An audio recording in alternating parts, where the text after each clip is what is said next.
Hi there guys, I just want to talk about the kettlebell and barbell differences. I had a great question from someone I actually used to train with, Emily, so thank you very much for this question.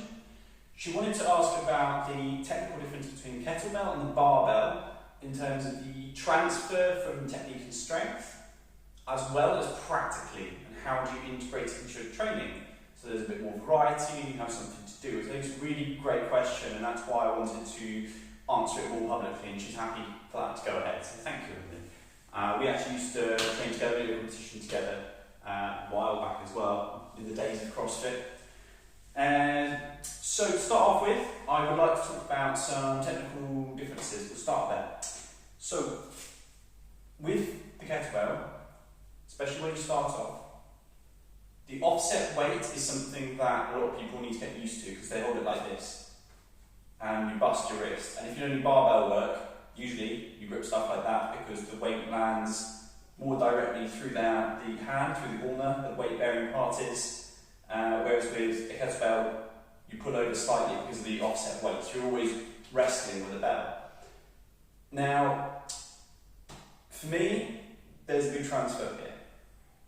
Because you're going to start using kettlebell, you're going to build up the strength in the wrist here, combined with things such as bottoms up drills, which is a really good one to do. So if you really firmly squeeze upside down and held, and then start trying to squat, for example, or press, you'll feel how hard your forearm has to work. There's a lot more dynamics because of the lighter load, especially with more subtle movements such as the snatch and clean. I think you're going to slowly build more control and awareness over the wrist and control over grip. So there's huge carryover. And when we go over to the barbell, in absolute terms, you can do far more weight for sure. You're going to build more absolute strength. You're going to deadlift more because you're not going to have a 150, 200 kilo kettlebell. It's not what happens. You load it up in place because you take advantage of the body's mechanics to actually lift it and pull. So yes, you are going to do more weight. But what you probably will find with doing a lot of kettlebell work, body weight work, such as pull-ups as well, you're going to understand your grip better. Really small, subtle things such as pulling more on the outside of things. If you ever tried to do that on a pull-up, you might find your lats kick in a bit more and squeeze. There's loads of these small things that you'll find in the lighter weights which you're naturally not going to do with a barbell, because how many people do you know who stick on a deadlift to 20 kilos? There aren't many people. They won't actually knock the weight off because, I would say probably for ego reasons, people aren't going to knock the weight down and just practice technique. But with the kettlebell, you only go up to 20, 24 in a standard gym, let's say, Globo gym. So you're going to practice that deadlift like hell, and you've got the ability to take your time with the lighter weight, practice that for extension of the hips, the way you grip, all these kind of different things. So there's a really good way to drill down those base movements. And then when you switch over to barbell, you're then going to start using that same patterning and pulling motions, and they're going to feel much better because you've had a chance to use the lighter weight. So they help each other, but I think the kettlebell's first is a great advantage, so they do help each other for sure. Next bit I wanted to touch on is how to do it practically, because one thing I always tell people, and you'll see on the pages as well, I always like to say this: put your time into what you actually want to do. 80-20. Put 80% of your time into practicing the thing that you want to do. So if you're saying, I get bored, I just want to do some extra barbell work, well, is your training goal not exactly where you want it to be? Do you know you're just trying to stay fit in general, so is just doing all-round work quite good?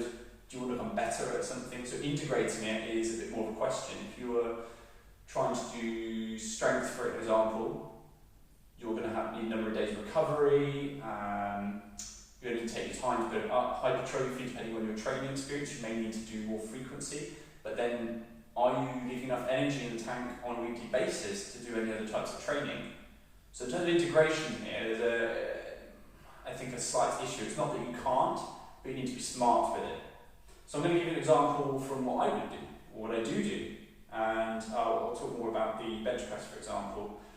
About 2 months ago, I started doing barbell work again after about 2 years. I haven't done anything. And all I did was take deadlift, squat, bench press. Is that all of them? Yeah, I think I've stopped the squat for a different reason at the moment, but the bench has definitely been the most strange experience. I'm only doing once a week, but I'm doing enough. Imagine that's 20% of my training. I'm only doing once a week for each one of those things, that's it. And I'm making gains in them and I'm getting better. So I'm still making improvements, whether it's through technique or very slowly loading weight, but getting the volume up. Because you've got to do enough per week to still make the change with the barbell work. So my bench press has gone from a somewhat odd 85 kilos, a little bit wobbly, so I'm used to it, 5 reps, I think it was alright, nothing particularly impressive. I weigh about 82, so over 100% body weight, which is good. Today, which I shall reveal, I actually managed to get to 100 kilos for the first time in forever, only after 8 weeks, and I did 6 reps better than I did the 85 only 6-8 weeks ago. It was fantastic and it felt amazing. But I only do it once a week. Yeah, I've added 15 kilos on. Now, obviously, a bit of that comes from some experience and just getting back used to it. But I've only spent once a week on it. But I've been making sure that the volume versus the intensity is correct.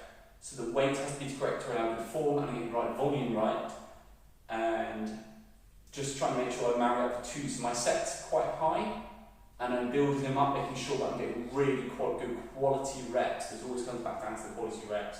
Making sure they're good, getting the right volume. So the next day, there's a tiny bit of soreness, but I don't overdo it because I make sure I'm just hitting that sweet spot on the rep amount and the rep quality. So I recover well.